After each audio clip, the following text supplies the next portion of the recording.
కూటమి ప్రభుత్వం ఆరోగ్యం అనేది మా టాప్ ప్రయారిటీ అధ్యక్ష.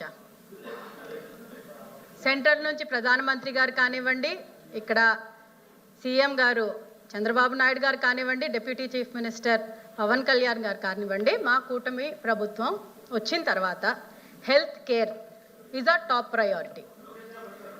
ఎవరు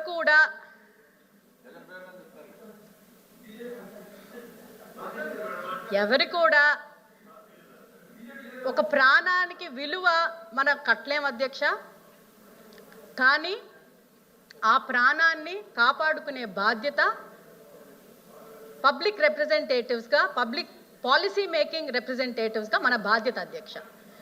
ఇరు వర్గాల నుంచి డిస్కషన్ జరిగింది. నేను మాట్లాడేటప్పుడు దయచేసి మాట్లాడొద్దు. ఒక్క నిమిషం, కెన్ యూ ప్లీజ్ అధ్యక్ష కొంచెం కంట్రోల్లో పెట్టండి. I'm talking very smoothly. So మాకు ఇది ప్రయారిటీగా తీసుకున్నాం అధ్యక్ష. ఇరు వర్గాల నుంచి జరిగిన డిస్కషన్, వాళ్ళు సైడ్ నుంచి క్రిటిసిజం వచ్చింది, మా సైడ్ నుంచి ఫ్యాక్ట్స్ అండ్ ఫిగర్స్ పెట్టాం. మంత్రి గారు మాట్లాడేటప్పుడు రన్నింగ్ కమెంటరీ నడుస్తూనే ఉండింది.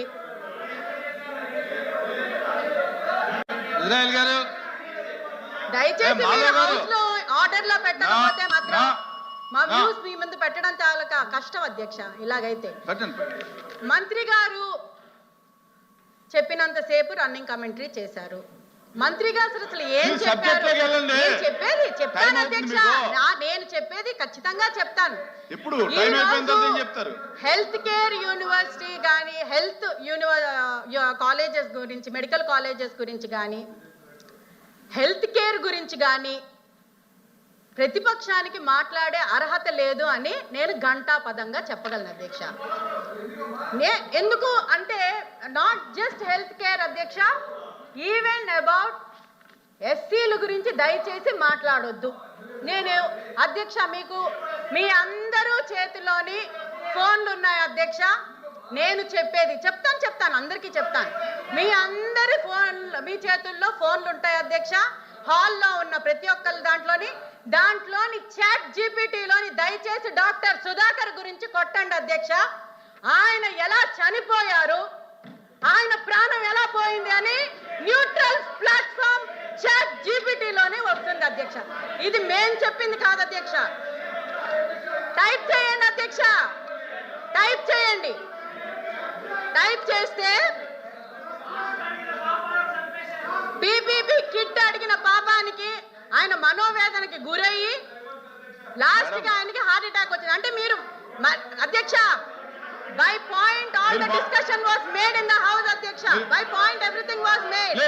వీళ్ళు అబద్ధాల మీద అబద్ధాలు చెప్పుకుంటూ పోతే వినడానికి మేము ఇక్కడ కూర్చోలేదు అధ్యక్ష. ఇది మెడికల్ డాక్టర్ గారే అధ్యక్ష. ఈయన ఎవరు రోడ్డు మీద మనిషి కాదు, డాక్టర్. ఇప్పుడు మీరు కాలేజెస్ గురించి చెప్పారు, అదే నేను అంటున్నాను. అసలు వైద్యానికి ఎంత ప్రయారిటీ ఇచ్చారో అని అడుగుతున్నా నేను. అంటే అంతకన్నా ఏం లేదు. It is just common question. మీరు it is a very common thing అధ్యక్ష.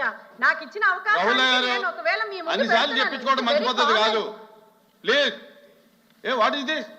న్యూట్రల్ ప్లాట్ఫామ్ లో ఉన్న ఒపీనియన్ గురించి చెప్తున్నాను. ఉత్తరాంధ్రలోని మెడికల్ కాలేజెస్ మీరు ఎన్ని తెచ్చారు, ఎన్ని ప్రారంభించారు, ఉత్తుత్తిగా కొబ్బరికాయలు ఎన్ని కొట్టారు, అసలు ఎక్విప్మెంట్ ఎక్కడ లేదు, ఒకసారి మీరే అది పరిశీలించుకుంటే బెటర్. సార్ అధ్యక్ష, ఇంకొక విషయంతో నేను, ఎందుకంటే ఎలాగో నన్ను మాట్లాడినవారు కాబట్టి మీ సమయం నా సమయం వేస్ట్ చేయడం వేస్ట్ కాబట్టి ఒక్క కరెక్షన్ ఒకటి వీళ్ళు చేస్తే మంచిదని నా ఉద్దేశం. మీరు ఇన్ని కాలేజెస్ పెట్టాము, ఇన్ని చేసామని అంటున్నారు కదా అధ్యక్ష, వాటికి పెట్టుకోమనండి అధ్యక్ష. వాళ్ళ అధ్యక్షుడి తాలూకా ఫాదర్ పేరు, మా ఫౌండర్, మేము ఆరాధ్య దైవంగా మేము అనుకునే ఎన్టీఆర్ గురించి ఆయన పేరు మార్చి మరి ఆయన పెట్టుకోవాల్సిన అవసరం లేదు కదా అధ్యక్ష. కాలేజీలు వీళ్ళు పూర్తి చేయలేదు కాబట్టి, కాలేజీలు పక్కన పెట్టారు కాబట్టి అన్నగారి పేరు తీసి వాళ్ళ తండ్రి గారి పేరు స్వామి. మీరు కట్టుకోండి. ఎవరో ఎన్ని కూర్చో. కాలేజీలైనా పెట్టుకోండి, మీరేమైనా చేసుకోవాలి, మీ పేరు మీరు పెట్టుకోండి. ఓకే ఓకే దయచేసి LOP గారు కాలేజెస్ గురించి మెడికల్ మినిస్టర్ గారు తీసుకున్న డెసిషన్, మా గవర్నమెంట్ తీసుకున్న డెసిషన్ ఈస్ కరెక్ట్ అధ్యక్ష. మేము దానికి బలపరుస్తున్నాం అధ్యక్ష. ఈ అవకాశం నాకు LOP ఇచ్చినందుకు గారు చాలా కృతజ్ఞతలు LOP అధ్యక్ష. గారు LOP గారు గోపి గారు మీకు టైం లేదు ఈరోజు.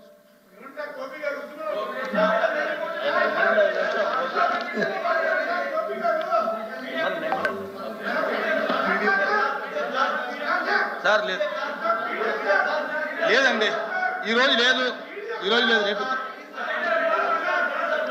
నా LOP గారు మీరు స్టార్ట్ చేయండి.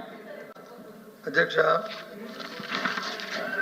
మెడికల్ ప్రభుత్వంలో మెడికల్ కళాశాలని ఇప్పుడున్న ప్రభుత్వం తీసుకున్న నిర్ణయాన్ని, విధానాన్ని, దాని మీద చర్చ జరుగుతుంది అధ్యక్ష. ఈ రాష్ట్రంలోనే కాదు, దేశంలోనే కాదు, ప్రపంచం మొత్తం మీద ఎక్కడ చూసుకున్నా సరే ప్రజా ఆరోగ్యం, విద్య అవి ప్రభుత్వం చేతుల్లోనే, ప్రభుత్వ రంగానే ఉండడం అనేది ఉంటేనే వాటికి న్యాయం జరుగుతుందనేది నా ప్రపంచం అంతా కూడా నమ్ముతుంది. ఒక్క మన రాష్ట్రంలో కాదు అధ్యక్ష, మొత్తం ప్రపంచం యావత్తం ఏ దేశంలో తీసుకున్నా, ఏ రాష్ట్రంలో తీసుకున్నా, ఎక్కడ తీసుకున్నా సరే.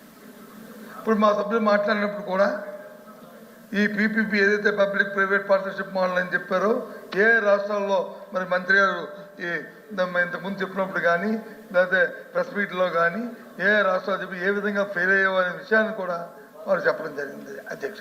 నేను దానికి పోను. మన తాలూకా బడ్జెట్తో, డబ్బులతో కొనడం అనేది చాలా దురదృష్టం అధ్యక్ష, చాలా దురదృష్టం అధ్యక్ష. అది వారి తాలూకు, ఎందుకంటే ఇందాక మీ సభ్యులు కూడా మాట్లాడారు, ప్రాణం తాలూకు విలువ, ప్రాణం తాలూకు ఖరీదు. ఆ విషయంలో ఎందుకు ఆరోగ్యానికి ప్రభుత్వ హాస్పిటల్, ప్రభుత్వ కళాశాలలు అంటే అక్కడ ఉన్న ప్రభుత్వానికి, ప్రజలకు ఉన్న అథారిటీ ప్రైవేట్ మాల్లోకి వస్తూ ఉండదు అధ్యక్ష. తప్పి చెడి కానీ ఒకసారి విపత్తుకరమైన పరిస్థితి వచ్చి మొన్నట్లా ఇంతకుముందు వచ్చినట్టు కోవిడ్ కానీ అలాంటి ఏదైనా వస్తే భగవంతుడి దయ వల్ల రాకూడదని కోరుకుంటున్నాం. కానీ ఒకవేళ వచ్చిందంటే, విపత్తుకరమైన పరిస్థితి వస్తే ఈ PPP మాల్లోని కళాశాలలు ఎవరైనా యాజమాన్యం చూస్తాయి అధ్యక్ష? మొన్న జరిగినప్పుడు PPP ఉన్న ప్రైవేట్ కళాశాలలోనే, ప్రైవేటు తాలూకా వైద్య కళాశాలలు కానీ, కార్పొరేట్ కళాశాలలు కానీ ప్రభుత్వం తాలూకా రెగ్యులేటరీ ఉన్నప్పటికీ కూడా చేశాయి అధ్యక్ష. ప్రభుత్వం అంతా ఉండి ప్రభుత్వ హాస్పిటల్స్, ప్రభుత్వ తాలూకా కళాశాలలోనే ఆ తాలూకా అవసరం జరిగింది అధ్యక్ష. ఆ నేపథ్యాన్ని చూసే మరి మంత్రి గారు కూడా, సంబంధిత మంత్రి గారు NDA భాగస్వామ్యం అయినప్పటికీ కూడా, ముఖ్యంగా ప్రధానంగా భారతీయ జనతా పార్టీ వచ్చాడు అధ్యక్ష. ఆయన రిప్రజెంట్ చేస్తున్న పార్టీ కూడా ఆయన ప్రధానమంత్రి గారు తీసుకున్న నిర్ణయంలో భాగమే దీన్ని ఆనాటి మా ముఖ్యమంత్రి జగన్మోహన్ రెడ్డి గారు అడాప్ట్ చేశారు అధ్యక్ష. ఈ విధానాన్ని చేశారు అధ్యక్ష. ఎందుకు, ఏం కారణం? ఈ రాష్ట్రంలో నుంచి మళ్ళీ విపత్తుగా పరిస్థితి వస్తే ప్రతి జిల్లాలో కూడా ఒక ప్రైవేట్ పబ్లిక్ ఉంటే, పబ్లిక్ సంస్థ ఉంటే, ఒక ప్రభుత్వ కళాశాల ఉంటే, దాంట్లో వచ్చి ఒక సూపర్ స్పెషాలిటీ హాస్పిటల్ వస్తే, అక్కడ అన్ని సదుపాయాలు వస్తే దాని నుంచి ప్రజలకు మెరుగైన వైద్యం జరుగుతుందనే ఉద్దేశంతోనే ఆ కార్యక్రమం చేశారు అధ్యక్ష. దాన్ని ఇంతసేపు చూశాను. ఎంతసేపు ఆ సభ్యులు, అధికారంలో ఉన్న ట్రెజరీ బెంచ్లో ఉన్న సభ్యులు మాట్లాడుతున్నప్పటికీ దాని డబ్బులతోనే కొలుస్తున్నారు అధ్యక్ష. 5,000 కోట్లు 8,000 కోట్లు చెప్పారు, కానీ దానికి వచ్చి 1,500 కోట్లు ఖర్చు పెట్టారు ఈ 17 కళాశాలకి. ఇంకా దానికి కావాల్సిన డబ్బులు వచ్చి ఎక్కడి నుంచి తీసుకొస్తాం, ఏం చేస్తామని చెప్పారు అధ్యక్ష. ఇంకో సభ్యులైతే ఏకంగా మీరు బటన్ నొక్కడానికే చేశారు అధ్యక్ష. మరి అదే బటన్ నొక్కుతున్నారు కదా అధ్యక్ష. ఇప్పుడు అంతకంటే ఎక్కువ ఇస్తామని చెప్పి మరి డిస్కస్ చేశారు కదా అధ్యక్ష. వాళ్ళు పెట్టిన సూపర్ 6 హామీలు దాంట్లో భాగమే కదా అధ్యక్ష. ఆలోచించండి అధ్యక్ష.